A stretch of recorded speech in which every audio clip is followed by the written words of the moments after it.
Welcome back to another episode of Talking Trade. I'm Sandi Siegel, president of MEJ.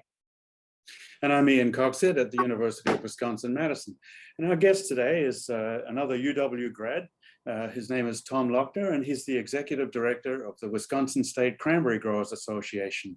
Tom has been in that position for 32 years, so I figure if we want to know anything about cranberries, he's the right guy to talk to.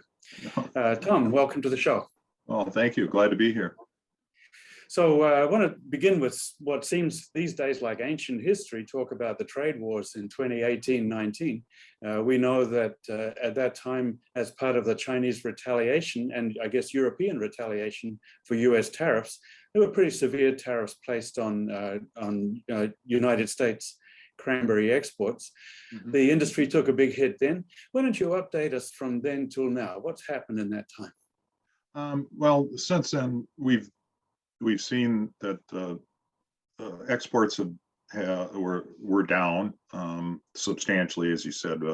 Our largest market is the UK, and then that's followed by Canada, then the EU, then UK, then Canada, and Mexico, and then it trails off from there. And China was actually our largest growing market. We had just introduced cranberries into China, and we saw that drop off dramatically as well.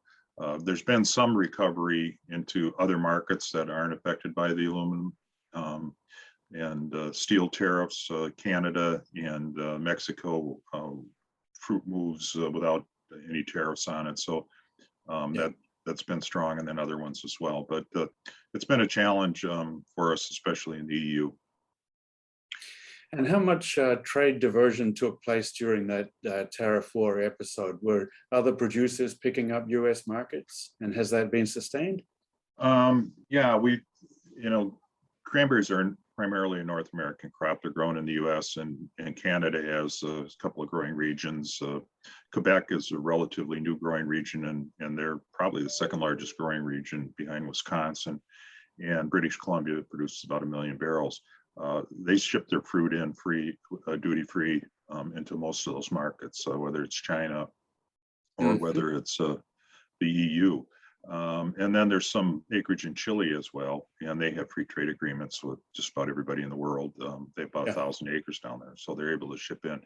And, that's what we're competing against, and we see tariffs as high as 25 to 70% with the retaliatory tariffs.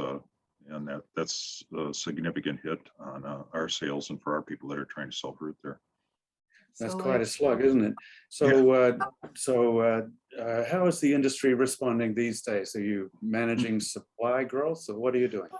Well, about 5 years ago, 6 years ago, we were in an oversupply situation. We saw inventories growing more rapidly than sales, and and production was increasing as well. And we have a tool at the federal level that's a marketing order where we can limit the amount of fruit that comes into the market, and that we invoke 2 years of supply management, and then we've had 2 years of short crops, and this year's crop looks like all across the country it's going to be short as well. So we've pretty much eliminated that surplus. And if you talk to handlers today, people that are buying the fruit, they're a little bit short on fruit right now, which has helped the prices and returns to growers come back up to a level that's economically sustainable. So the trend's in the right direction. We've increased sales actually during COVID. Sales of juice were up dramatically. The juice is a shelf stable. And most of our consumption is in home rather than in restaurants or outside of home and convenience stores. So we saw that go up, which was a positive thing out of it, and they maintained that level as well. So all of those things coupled together, along with some additional efforts in new markets, have helped us maintain our demand and increase our demand. And we're still looking at other markets to go into. Right now, India is one of our target markets that's been added, and they're looking at some Middle East markets to go into as well. Interesting. In regards to export growth and that certainly gets a lot of support from our government and things promoting, the U.S. exports and in Mhm. particular agriculture products. So, you mentioned the free trade agreements that Canada and Chile both are able to take advantage of, which certainly encourages trade with those countries and in purchasing their cranberries. Are there initiatives now, in Washington, lobbyists or so forth for the cranberry industry to try to level that playing field with? I know certainly the Biden administration is actively trying to have more, trade agreements in place and so forth and promote our exports. Mhm. Is that one of the avenues in that you're working on? Mhm. Well, yeah, we've always supported free trade agreements that have been developed, and we've talked with our congressional delegation more than once about the need to open up those markets by eliminating those tariffs and creating free trade agreements. And we have worked on that.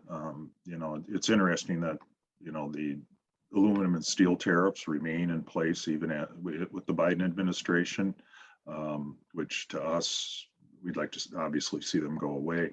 We have been negotiating, and we use through our federal marketing committee and through our national organization called the Cranberry Institute. We have been working on tariffs in each individual country to lower them. We had secured a duty suspension on dry cranberries in the EU, for example, prior to the aluminum tariffs.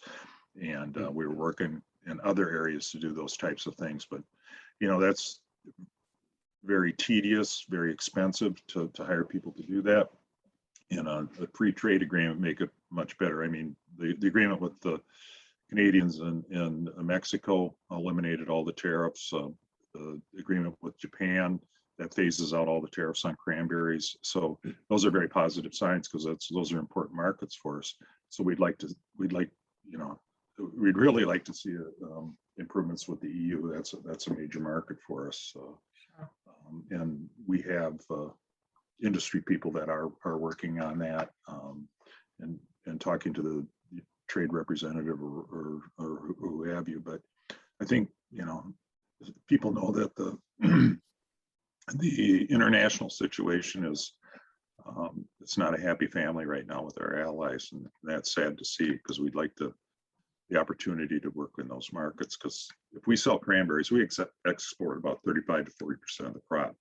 Okay. And that was growing. And so those are important markets for us. And, it's $1 billion industry here in Wisconsin and 4,000 jobs for residents. So if we can grow, it helps grow the state economy.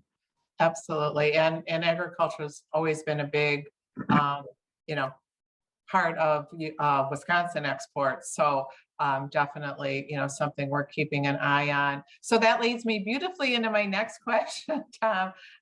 In the midst of the supply chain chaos with limited equipment and limited space and rising freight prices, et cetera, how badly or has that impacted your industry and your ability to get your product to market and exported? Yeah, I think it has an impact. Fortunately, we're usually involved in a truck to ship to export rather than relying on rail. Okay. But we've seen things on the supply side. For example, one of our major processors, Ocean Spray, who's a grower-owned cooperative, and other handlers heard from suppliers that they weren't going to be able to purchase as much aluminum as they needed or metal that they needed for cans to put cranberry sauce in. And they actually went to a European country. They paid a higher price, and it was a different size can than what they normally use on their lines. So they had to change their lines. Those subtle things that people really don't think about, they cost that adds cost to producing the product. You have to change the whole line around from ounces to metric measurements. That has an impact, and you're paying a higher price, and you're paying the tariffs. And So those subtle things go on, and trying to get supply and just trying to act, everybody's in a position where you can't, there's a long wait time for everything. And we see that at the farm level, and we see it at the processing level too. Well, and as you say, the subtleties on how it impacts everybody, in a slightly different way it's very interesting. Thank you, Tom, for joining us today and being a part of Talking Trade. It was really great having you. Oh, We'll be thank you. thinking of you at Thanksgiving, Tom. Yeah, you too. Hey, it's cranberry harvest time. The season's out there, and fruit will be a little short this year. So stock up early on fresh fruit. Up early, exactly. Yeah.